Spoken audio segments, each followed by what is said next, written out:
ഓർത്തെടുക്കുന്നതിന് പറഞ്ഞ ഒരു കാര്യം ഞാനൊരു ശ്രുതിക്ക് മാത്രമല്ല ഇന്നത്തെ സമൂഹത്തിന് വേണ്ടി ഒരു തിരുത്ത് നൽകുകയാണ്. ഫോണെടുത്ത് നോക്കിയാൽ അവസ്ഥ ഒന്നില്ല. ഇന്റർനെറ്റ് ഇല്ല, മൊബൈൽ ഫോണുകളില്ല, ടെലിവിഷനുകളില്ല, ഒന്നും തന്നെ ഇല്ല.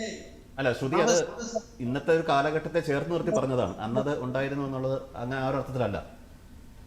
അതുപോലെ തന്നെ രാജ്യത്ത് നടക്കുന്ന പ്രചരിപ്പിക്കപ്പെടുന്നില്ല.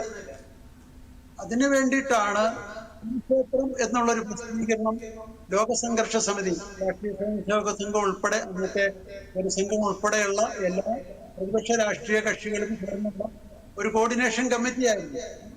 ഇതിന്റെ നേതൃത്വത്തിൽ കുരുക്ഷേത്രം എന്ന ഒരു പത്രം, അത് അച്ചടിക്കാനേ കഴിയുള്ളൂ, അന്ന് ഓൺലൈനിൽ അതിനെക്കുറിച്ച് ചിന്തിക്കാൻ പോലും പറ്റില്ല.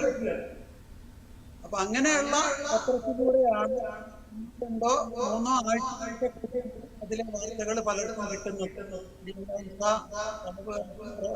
അടിയന്തരാവസ്ഥയെ പ്രവർത്തിക്കുന്നവർക്കൊക്കെ അതിൽ നിന്ന് ഊർജം കൈക്കൊണ്ട് നമ്മളൊക്കെ പ്രവർത്തിച്ചിരുന്നു. 1977 20-ാം തീയതിയാണ് ഞാൻ അന്ന് ഞാൻ ഡിഗ്രിക്ക് പഠിക്കുന്ന